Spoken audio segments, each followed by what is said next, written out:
Good morning, good afternoon to everybody out there. This is the Invest Yukon Exploration Investment Summit in our third presentation of this event. My name is Trevor Hall. I am the host of Mining Stock Daily. We are a daily podcast that publishes news, analysis, and reports from the world of mineral exploration and mining. We publish Monday through Friday. Whenever there is active trading in Canada and North America, we publish the news. You can find us on all your favorite podcast networks, including Apple Podcasts, Spotify, Podbean. If you have it on your phone to listen to your podcast, that's where you can find it. I am very privileged to once again be participating with the Yukon to present another great panel discussion. I think this is my second or third year of doing this. Today we are welcoming the CEOs of three companies based in the Yukon. We first have Tim Johnson from Granite Creek Copper. We have Matt Turner from Rockhaven Resources and Paul Westsells from Western Copper and Gold. We're first going to spend a little bit of time from each of these individuals to allow them to provide an introduction to their projects and their companies, and then we are going to break in with a little bit of a panel discussion with the four of us, and then we will end with questions from the audience. If you are listening and have follow-up questions for any of us, you can go to the Q&A in the chat there, and post your question, submit it, and we will see those in the back end and hopefully be able to answer those in due course.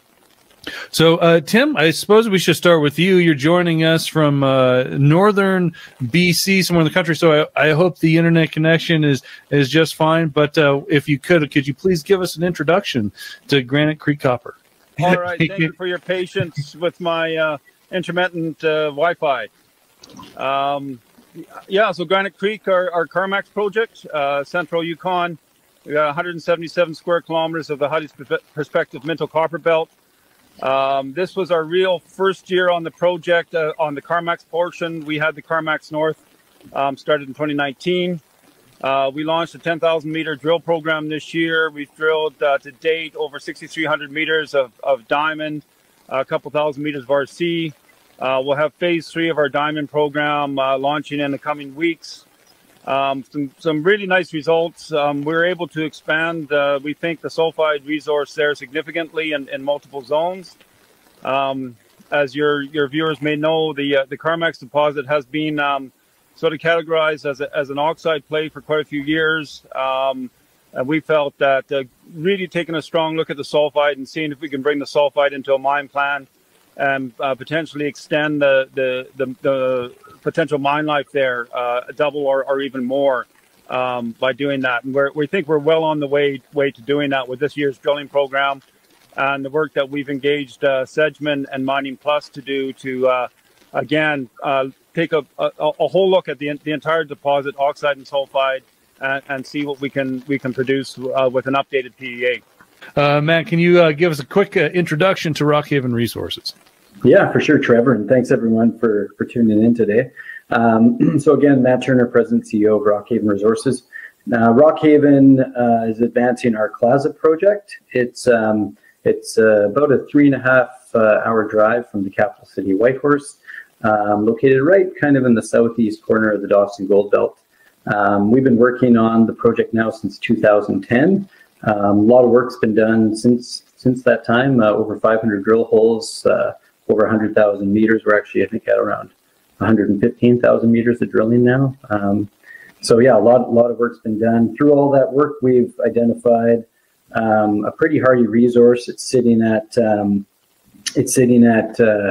well, two categories, indicated and inferred. In the indicated category, you're at about just over 900,000 ounces gold equivalent at 6.3 grams gold equivalent average. So it's, again, nice high grade. And then in the inferred category, we're at 725,000 ounces gold equivalent.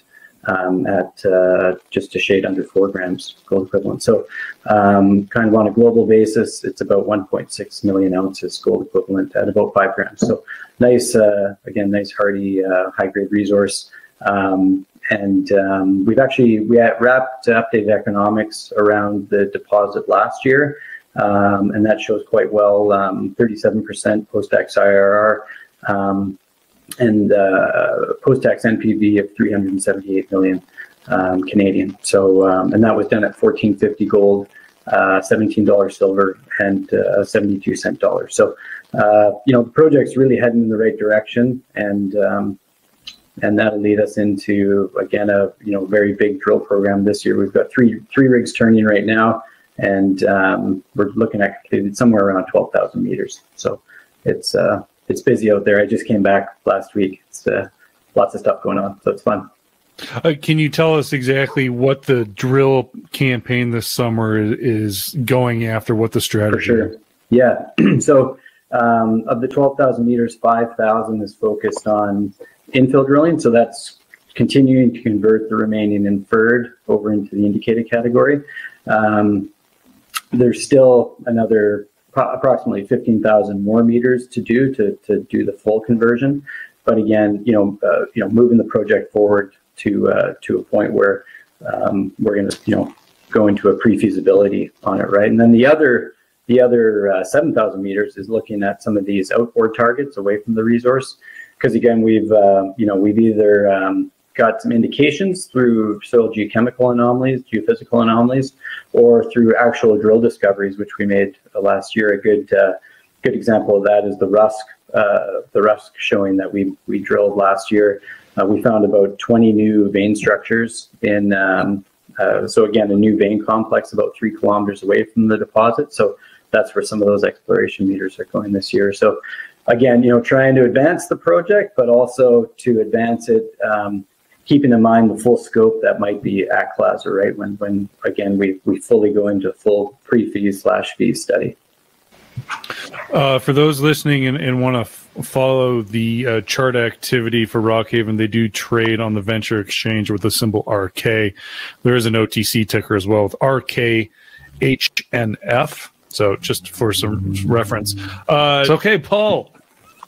You're the CEO of Western Copper and Gold, continuing to advance the casino project. Lots of great news from the company in the last few months. Very exciting to see what's happening there. But why don't you give us the quick rundown, 30,000-foot view? Sure. Yeah. No. So Western Copper and Gold has been advancing the casino project for a little over a dozen years now.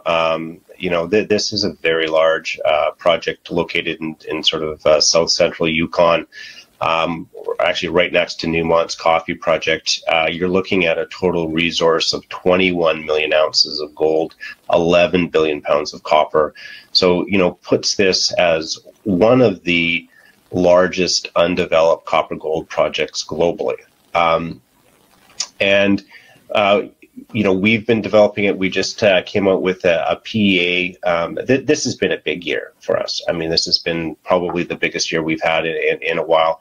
We came out with a PEA which showed tremendous returns. We're looking at an IRR of 19.5%, a net present value of 2.3 billion, and that's a conservative 335 copper, $1,600 gold. You start to look at that at spot, you're getting close to 4 billion of net present value, and you're looking at IRRs in sort of your high 20s. Sounds like a great project. We're not the only people that agree. We just brought on Rio Tinto, which I'm assuming most of your listeners know, one of the second or third, or first or second largest mining company in the world, depending on how you add everything up. They came on as a strategic investor in the beginning of this year, well, actually around May, and part of that strategic investment, they didn't just give us money, but really what we set out was this 18-month program where they're reviewing the project. We're doing some very specific drilling that we've developed with them to make sure that we completely understand the resource, all the lithology, all the geology, a little bit more met work, a little bit of exploration engagement, with government and First Nations, and we'll be sitting down sometime next year and deciding what the next phase is with Rio. But in parallel to that, we're driving the project forward. We're well capitalized. We, raised the money with Rio Tinto. We also raised $28 million at the end of last year.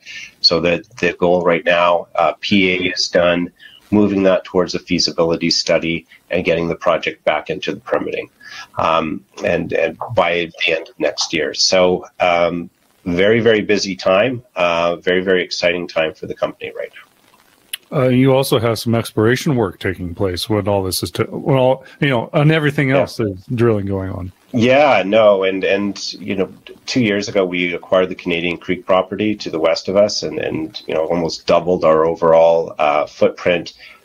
Very unexplored territory, and so again with Rio Tinto, we've put together a number of exploration targets.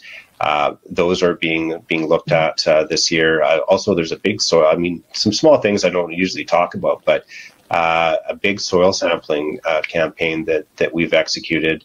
A couple of interesting things that come out of that as well. So, we're looking at a couple of targets this year on Canadian Creek and based on the soil sampling.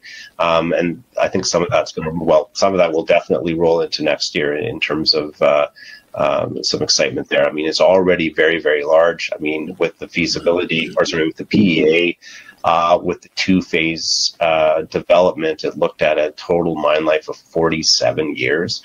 And that's still about 2/3 of the deposit that we've identified. And now we're looking at, are there some satellite deposits to this? So we really have gone from having a great deposit to having now really almost a great district. The area, I can't emphasize this enough. I mean, Newmont's Coffee Project, I mean, we share a claim boundary. They're about 20 kilometers away. That project is in the last throes of environmental assessment, and that's going to be a mine here in the next couple of years, or they'll start construction in the next couple of years. So it's, it's part of the Yukon story. It's part of this story of what's happening, right where we are. A lot of excitement. Western Copper and Gold trades on the TSX and the NYSE with the symbol WRN for those interested in following. Very good. So there's differences and similarities with all three of you. I guess the similarities are your multi-element resources that you're exploring for base metals and the precious metals as well. But we also have different stages of exploration, from earlier stage exploration at Granite Creek to more PFS type of level work with Rockhaven, all the way to feasibility level work and even permitting potentially with Western Copper and Gold. Let's open up a discussion, and really want to talk about this multi-metal assets. That's really important because this year's been really telling. We saw gold really push higher last year to new all-time highs, but it has just been real challenging because we've seen basically a year of correction, where copper has really continued to follow economic moves upward and continues to get a bid because there's obviously higher demand for copper. I guess, Matt, let's start with you. Talk about really why is it important and beneficial to have a multi-element asset, especially during an economic time when every metal is so telling of what could potentially be happening on a global macro scale? Well, I think it's just huge to have leverage to, kind of the flavor of the week, right? And when you have, different metal suites in your deposit, it, just helps with, again, kind of taking advantage of current, trends, but also future trends too. And, case in point for us, so we're exploring an epithermal deposit, an epithermal system, but that epithermal system has come from a related porphyry intrusion and porphyry system. So so that was kind of one of our things this year, is to explore, of that 7,000 meters directed towards exploration drilling, to go in and look at some of these pretty large copper in soil anomalies that we think is kind of the fueling system for the epithermal deposits. Not much unlike what Paul has at Casino. That was Casino was originally identified first as an epithermal system. That was Casino Silver, exploring there in the 60s, and then they basically followed their nose and found the big porphyry system, which I guess wasn't really too hard to follow because it was a big Gaussian, but still it just goes to show that similar type of system. So for us, we've got gold, silver, lead, zinc. That's in our resource, and that's when I was stating gold equivalents. That's it's about 75% gold, 15% silver, 5% lead, 5% zinc.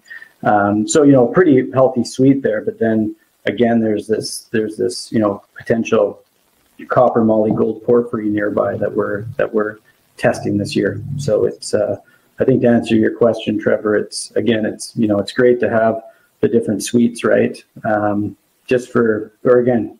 be able to capture current trends, but also for future. Tim, let's go over to Carmax.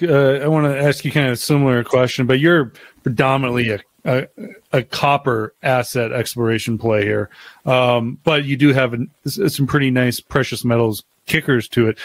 With what you're finding, give us a rundown of like the leverage to the copper play, especially for early exploration projects like Granite Creek. I think that the precious metal credits are important to us. What we saw with the previous operator, Copper North, they took a tank two-stage leach.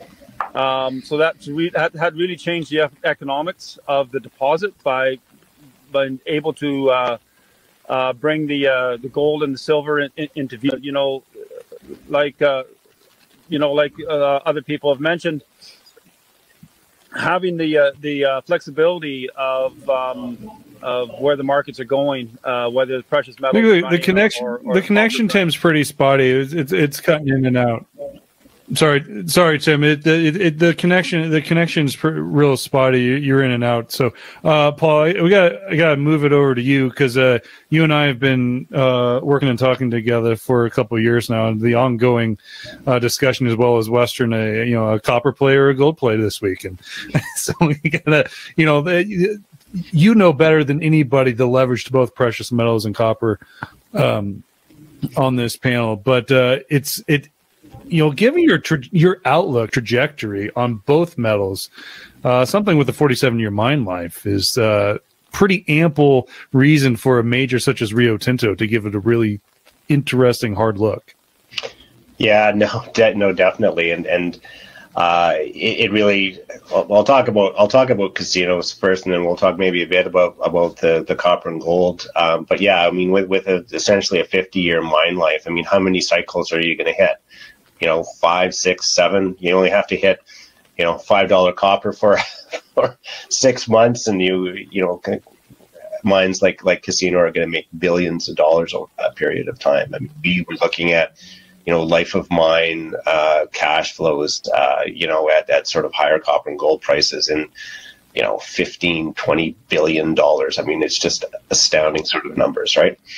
But yeah, it's. As you alluded to, if we look at the revenue distribution at Casino, it's about 40% copper, 40% gold, and then 20% moly, a little bit of silver.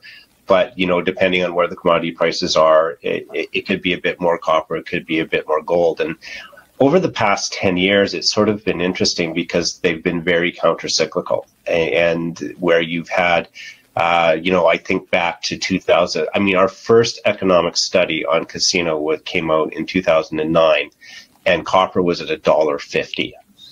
But gold, this is when gold was really shooting up, right? So the project still looked good, and then you come to a couple of years later, and copper was quite high, and so there's been some of this countercyclicalness. When economies are booming, Dr. Copper. copper really follows, the feelings around economic growth. When there's, good economic growth, or at least the perception of good economic growth, you're going to see copper prices go up.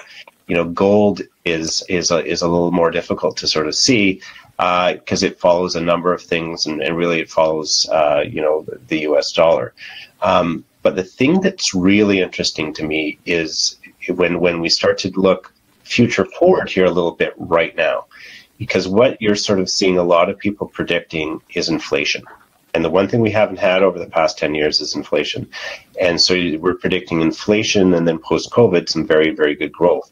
So that for me spells good copper price because you have global growth, and good precious metal prices because you have inflation and people are looking for things with real stores of value, as opposed to, betting on government to not turn the printing presses on too hard, right? So it's an exciting time. And you're starting to see, it's interesting that we've brought Rio Tinto into this asset with a fair bit of gold. And then on the other side, you're seeing the likes of Barrick, Newmont. Barrick is talking about, we really want copper gold assets because we like copper. Interestingly, Barrick is talking the talk. Newmont is actually walking the walk, making major investments in a number of copper gold plays in northern British Columbia with Galore Creek and GT Gold. So, seeing gold companies invest in copper gold projects. So, and the other thing in the whole gold space, if you want significant gold, you need to look to these large copper gold. You got to look to these copper gold porphyries. The largest gold mine in the world is owned by Freeport in Indonesia with Grasberg, right? And so it's not a gold mine. It's actually a copper mine that just throws off a significant amount of gold.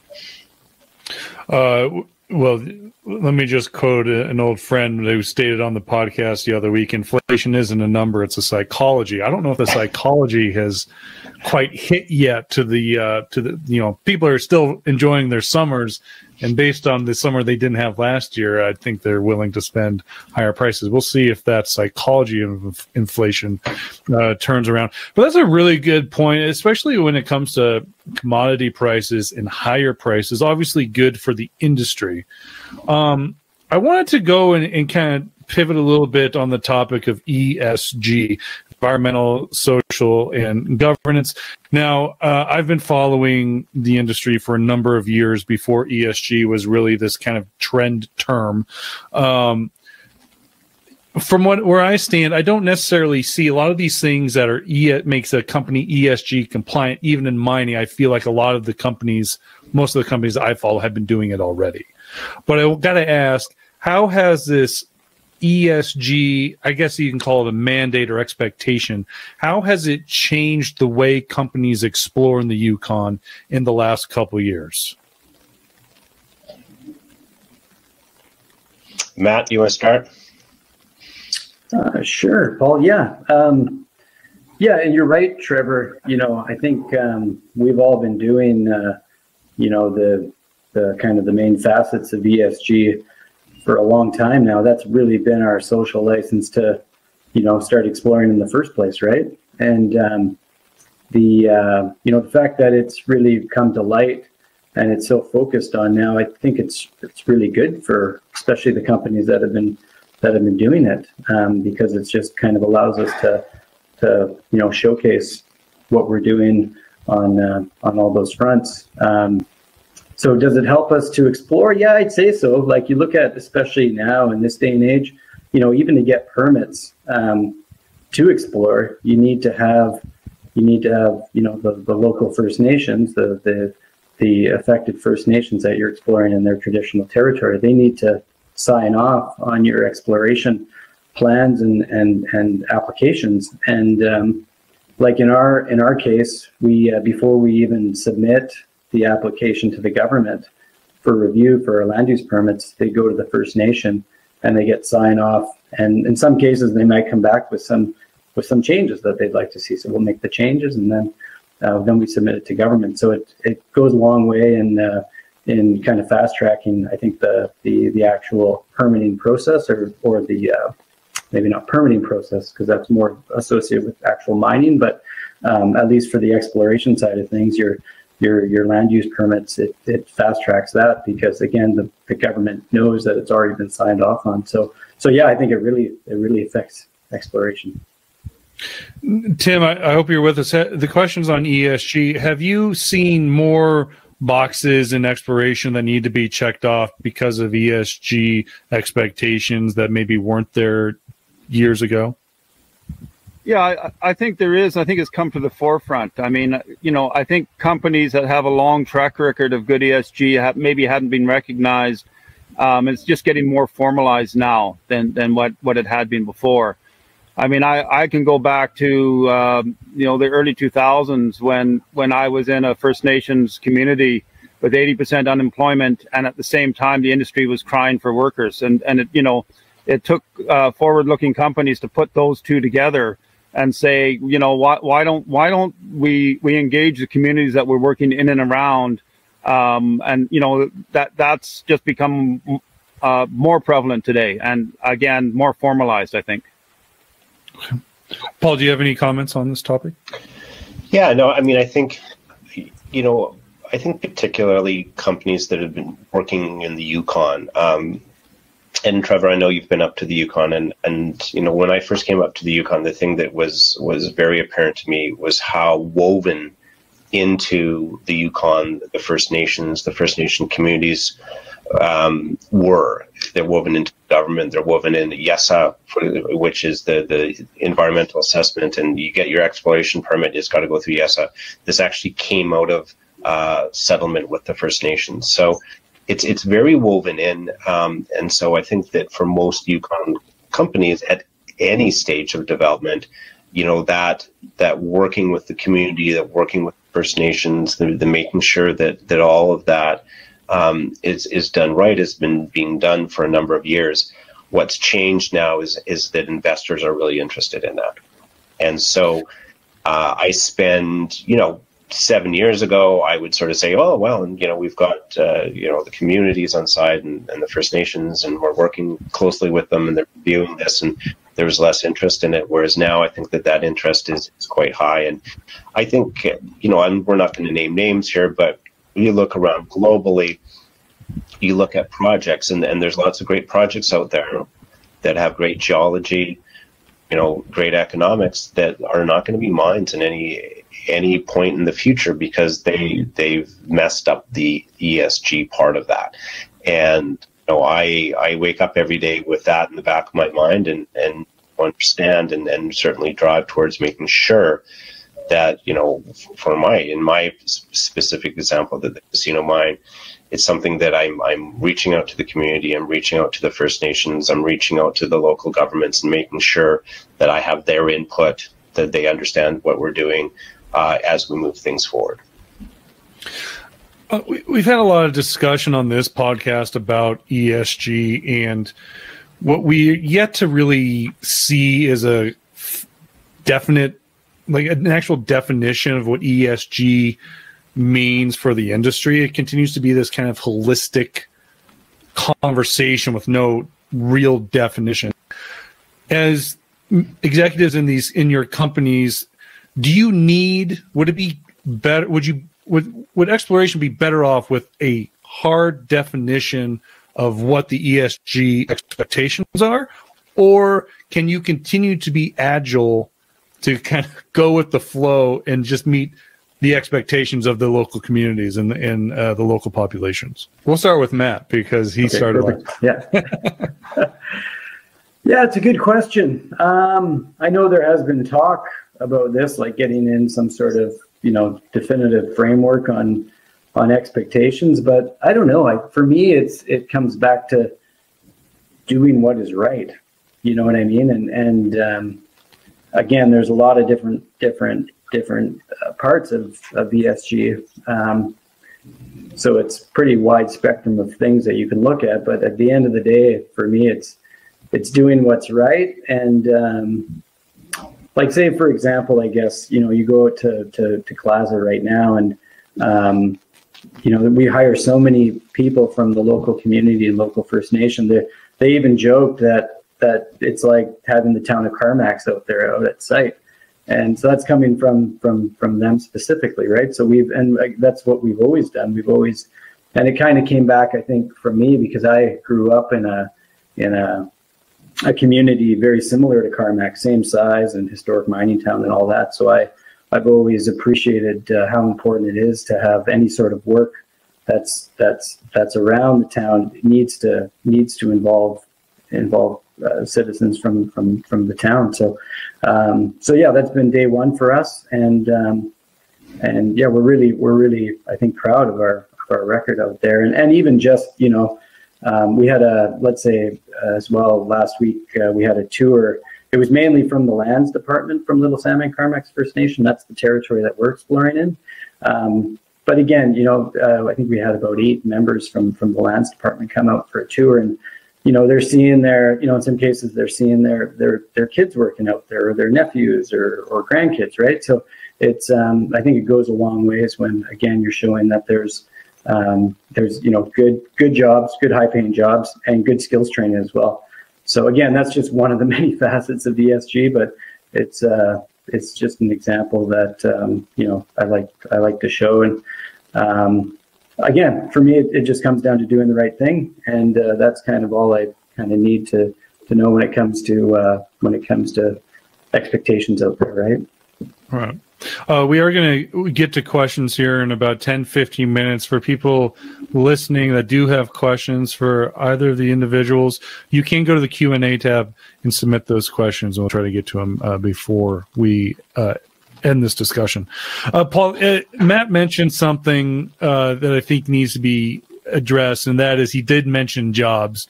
Labor shortages abound in the Western world now. How does this affect exploration development work in the Yukon?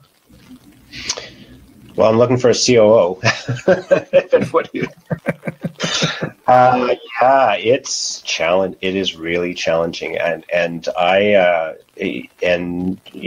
been the mining industry is a cyclical industry, and there's been fits and starts over the years, and certainly there has been years where it's been difficult to get good exploration crews.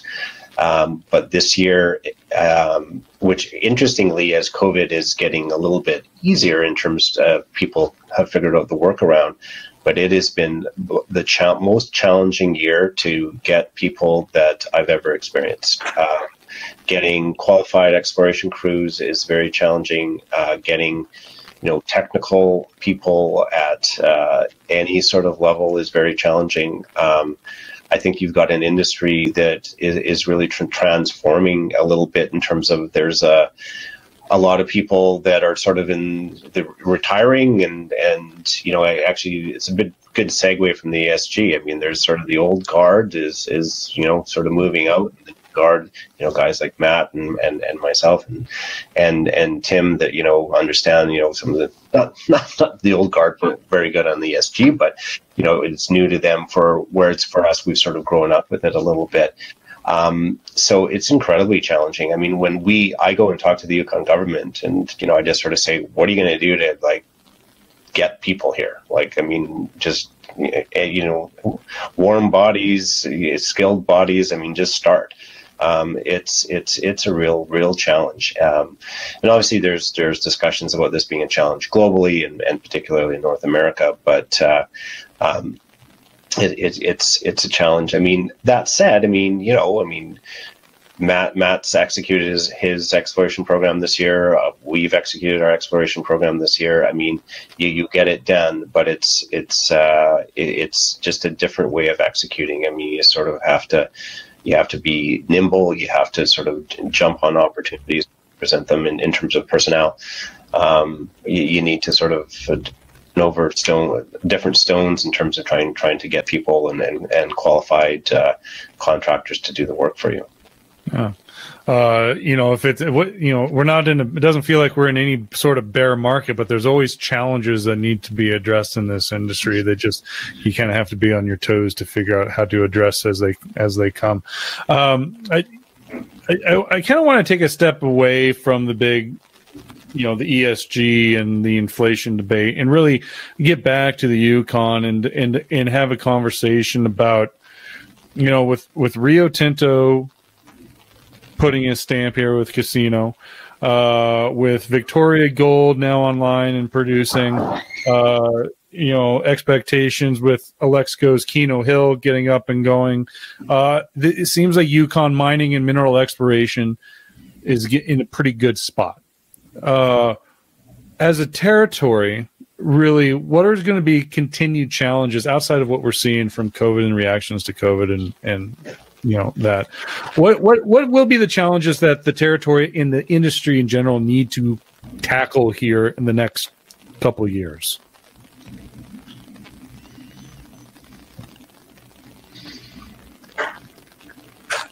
You want to start, Matt? Go for it, Paul. I'll start. And by the way, you've got Newmont. I think we can agree on the main challenges for sure. Yeah. I think that I think the idea, a place like the Yukon, people move to the Yukon because it's not Vancouver, it's not Denver, it's not Salt Lake City. It's a small community. So, we always have to be careful about going in and saying we're going to have 10 mines in the next 10 years, and it's going to be triple the size, and people are like, whoa, this isn't why we came to town. So, the idea of growth, the idea of sustainable growth, the idea of how that moves forward, I think is a very important part of the Yukon. And one of the conversations that we've had over the past number of years is, the Yukon has always been very, we love exploration, but then opening the mines was a bit of a difficult sort of thing, because it's like, okay, well, that's, exploration is sort of comes in this, it's almost like tourism, comes in the summer and then disappears. Whereas your actual growth with mines is a year-round sort of thing. So if you're a business person, you like it. But if you're up in the Yukon, because it's a bit of a small town, you're less keen on it. So that's one of the things that needs to be managed. And with Victoria Gold opening up their mine and Alexco opening, reopening theirs, I think that people have seen that can be done in a good manner and in a sustainable manner. So that's one of the things. I don't want to go back to ESG and spend too much time on that, but certainly what's happening in the Yukon is that it's I think it's like any government, and the Yukon, the First Nations are a government, the territorial government is a government. There's this dialogue and constant moving of that relationship, and so that relationship continues to evolve. It's doing well. But it constantly evolves, and so the challenge is to just make sure that continues to work. It's I think working well right now, but it's working well because there's a lot of initiatives to sort of introduce new legislation and that. And then on the environmental front, one of the big things about the Yukon that's really interesting is that it is the forefront of global warming. You see, everybody can talk about really some serious examples, and not just this year but years going past. So how that is dealt with and how that develops is another sort of key part of things in terms of moving forward. So yeah, it's interesting, and I think the government is doing a pretty reasonable job of keeping on top of all these ideas or concerns.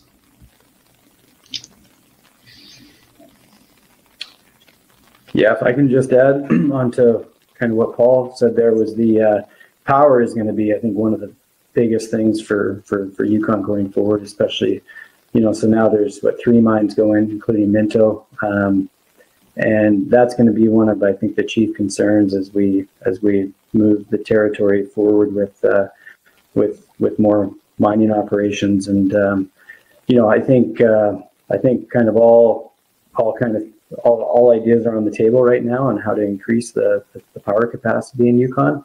I know the ones that I like, although it's not kind of my big focus on fixing the future power concerns of Yukon, but looking at, say, the Northwest transmission line, that could be a real game changer for the Yukon if we can extend that. But again, there's probably big economics that goes with that endeavor, but that'd be pretty phenomenal, especially with Site C coming online at some point in the future. So yeah, I think that's going to be one of the big things for Yukon, is to address the power capacity and go from there. I know, Paul, I guess you guys have kind of looked really at LNG, right, for on-site for your operation, but I know there's going to be plenty of operations that are but who knows, possibly, Paul, in the future, right along the road, bringing the actual power lines right to site. So for us, that's what we'd be contemplating, is bringing the power line in from the Klondike Highway, where it cuts through Carmack. So a lot of that's, for me, that's one of my chief concerns. Yeah, I mean, and just to sort of follow up a little bit on what Matt was saying, I mean, I think that's hit the nail on the head with electricity, and obviously power and green power is a global concern, and it's a unique challenge in the north. So there's a couple of opportunities. One is to extend the BC grid up into the Yukon, and to be honest, if a mine like Casino goes forward, that justifies that extension of the grid. Without that, it gets a little more challenging to justify a project like that. The other thing that's really interesting, and I'm tracking very closely, is hydrogen. I'm pretty excited about hydrogen. I think that what the infrastructure that we do have that's really well put together in the Yukon and northern Canada in general is the road network. There are good roads. These are 24/7, 365 highways that connect to a number of communities. So they call it the rubber tire pipeline. So if you can begin to put together a hydrogen infrastructure that provides this absolutely green, clean energy, and that's one of the things that we're tracking very closely. But of course, connecting the grid is where you want to go, and BC has about as green an energy as you can get. So I mean, connecting to the British Columbia grid would be excellent as well. Me myself, kind of reading about the Klondike gold rush around Dawson City, and really, of gold and mining back in the day, that really helped set the foundation for this industry as to where we are today. The Yukon really continues to be vastly underexplored. I mean, it's such a large territory. We have just, even Casino, at the grand scheme of things, is small compared to the rest of the territory. Can both of you just kind of go back and talk about where are some maybe greenfield exploration prospects? Is there opportunities to go further north, or is there even places down south that are a little bit more seasonal that have not been explored appropriately? Do you want me to start here, Paul? Yeah, Matt, you're the geologist. Yeah, well, let's just focus around our neck of the woods, because in between Casino and Plaza, that's about 100 kilometers or so, and that's probably about half of the Dawson Gold Belt. And just between those two deposits, so again, like these deposits are fueled by these kind of late Cretaceous porphyry intrusions, and where they've kind of daylighted, or the epithermal signature expression of the system has been discovered. Well, we know of a couple of them, Casino and Plaza, but there's a tremendous amount of opportunity along the trend. And the more and more we explore these things, the more and more we understand the geophysical signatures of them. I know there's a number of companies that have claims between our respective properties that are having pretty good success, and a lot of those are just kind of back to what you said, Trevor, kind of Greensfield plays, but again, they've got all the kind of the right hallmarks of right signatures of these kind of systems. So again, it's a very fertile corridor with the right age rocks, and there's a lot of cover. And so that's the thing. There's been a lot of a lot of potential future discoveries that are you need to work pretty hard to find them. But yeah, I feel like that's a tremendously prospective area, just in between our two sites. Speaking of cover, I will never forget stepping on Claza and that soft bedding that you have at surface. I have never experienced walking on something that soft and natural before. For sure, yeah, we're just above tree line, so it's kind of the tundra mossy, and there's only about a meter of overburden that covers the entire hillside that hosts the deposit. But again, it took a lot of hard work to find the surface expressions through excavator trenching, and then drilling them off. And again, we're at, I think, a whole 545 colored today, something like that. So a lot of work goes into these things. Yeah. We did get a couple questions in that we should get to. Just a quick reminder, once again, if you do have questions for anyone, please go to the Q&A portion of the screen and just submit those questions there, and we'll try to get to them. We do have about 10, 13 minutes left here to get to. So, Paul, a couple of questions for you that did come in. Can you please report the percentage of each metal in your project, and is the percentage by weight or volume? I'm not going to give you a percentage by weight or by volume. I'm going to give you a percentage by contained value, because obviously the percentage of copper by weight is significantly higher than the percentage of gold, right? I mean, 11 billion pounds of copper is 11 billion pounds of copper. 21 million ounces of gold is, I don't think I can do the math that quickly, but is, anyhow, it's not in the billions of pounds. It's just, let's put it that way. It might be 100 pounds or something like that. Yeah, but the revenue distribution is what's interesting. So this is, is it a copper mine? Is it a gold mine? So when we look at the revenue, as I might have mentioned earlier, it's usually runs around 40% copper, 40% gold, and moly runs around sort of 18%, and silver runs at 2%. So, and that, when the copper price is high, it'll be 42% copper and 38% gold, and when the gold price is high, it'll flip the other way around. But it holds very, very close to those. And so it's an interest. So you'll see whenever I talk about this mine, I will either talk about copper and gold in the same sentence, or I'll talk about copper equivalent or gold equivalent. That's one of the key things with this project. And sometimes people look at it and go, oh, well, the copper grade is too low or the gold grade is too low. Well, if you take those together, because they're very equal, then you realize, oh, okay, this thing is sitting at, and, over the first 4 years, it's 0.72 copper equivalent. The first phase is around 0.5 copper equivalent. Then that 50-year mine life brings it down under 0.4. But, it's really, you've got to look at all those things together. I did the math for you, Paul. It's about 160,000 pounds of gold. There you go. Hope I did the math right. Does that make sense? Anyway, 10 million ounces. I don't know where it's coming from, but somebody in the background, it seems like they're warming up a cup of coffee. If you wouldn't mind just hitting that mute button, that'd be great.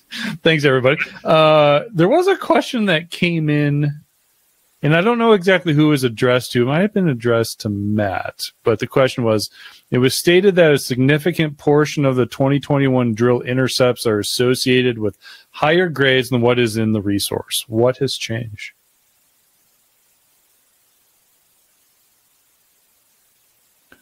You're on mute, Matt. Can you repeat that again, Trevor? Yeah, it was stated that a significant portion of the 2021 drill intercepts are associated with higher grades than what is in the resource.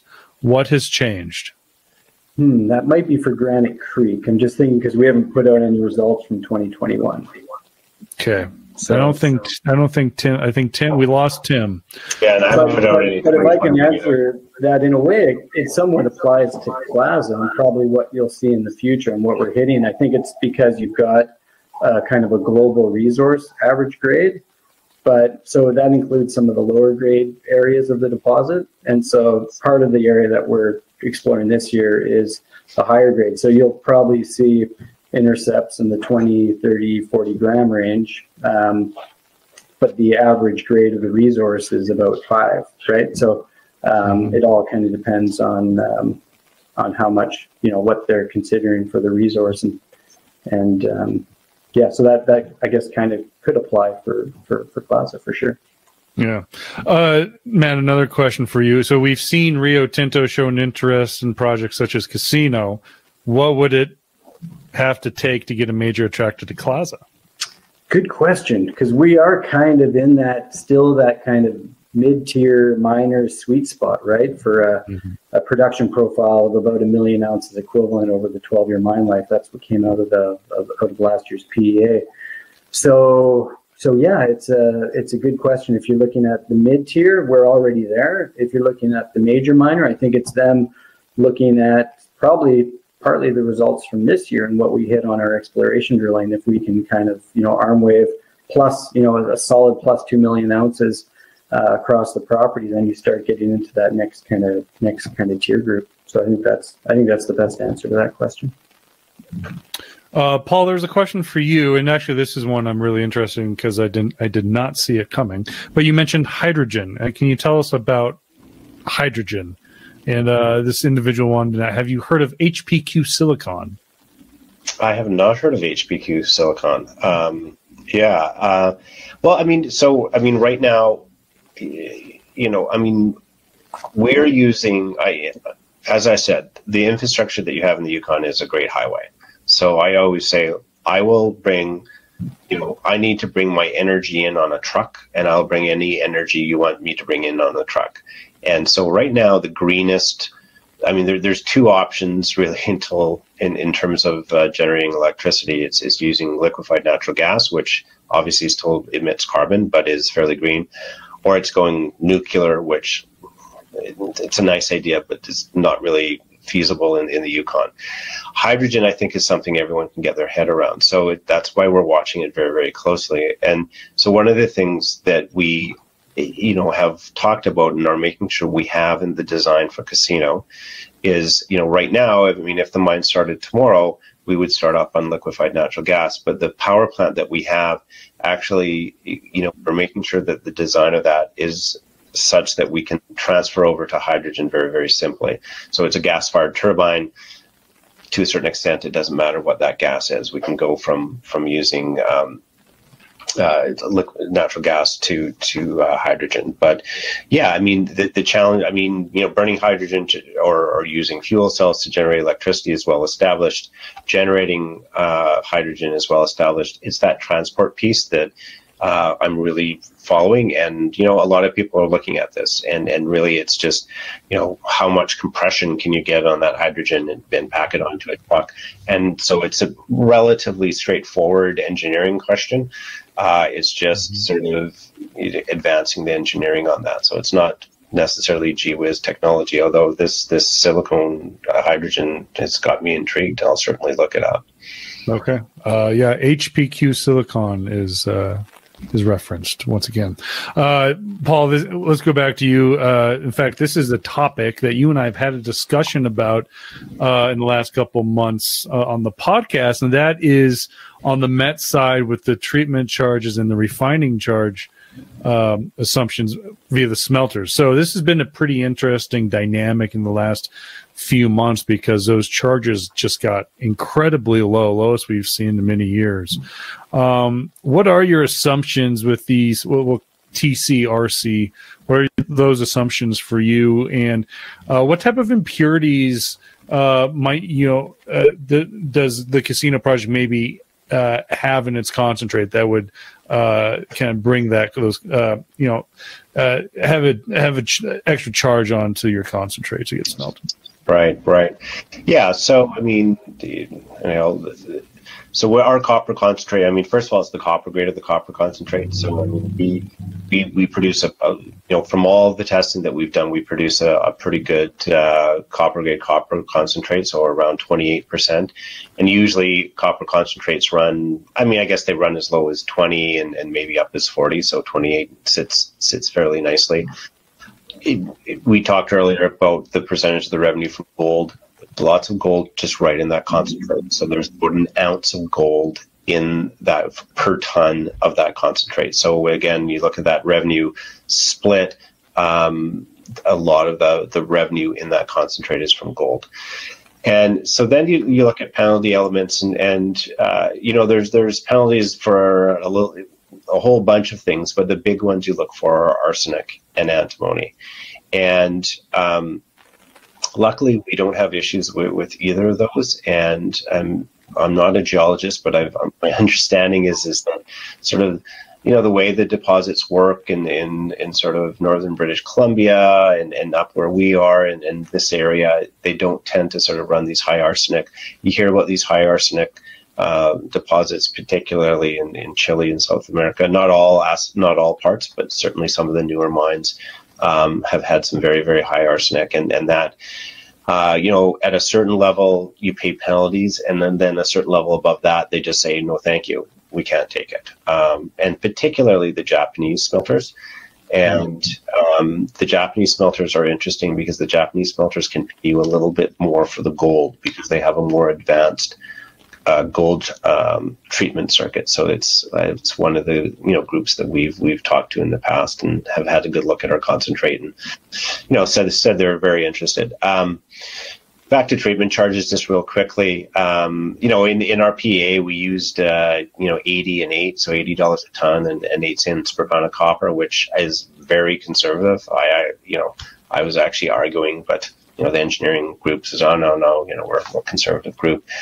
You've seen them. I mean, there's been some stories of them coming in at like $10 and a penny, and which is to be, that would be, ridiculously aggressive. But yeah, you are seeing people fight for copper concentrates because they pay you for, and I'd have to pull it up, but like 98% of the copper and 96% of the gold. So that extra little bit of gold and copper, they'll actually recover and they'll put those profits in their pocket. So that's why they can get away with actually paying you, which seems like ridiculous numbers, because when those commodity prices are high, they can actually break even. I always learn something new. I love this industry. There's always something I don't know, and it changes every day. So we got to wrap it up. So I do need to thank both of you, Paul Westsells from Western Copper and Gold, Matt Turner from Rockhaven Resources, and also Tim Johnson, who unfortunately had some connection issues from Granite Creek Copper. Really appreciate your time, gentlemen, and thanks for all your insights and everything you're doing with your teams. And we hope you and everybody else on the ground, on your projects and throughout the Yukon stay safe and stay healthy. Well, thank you very much.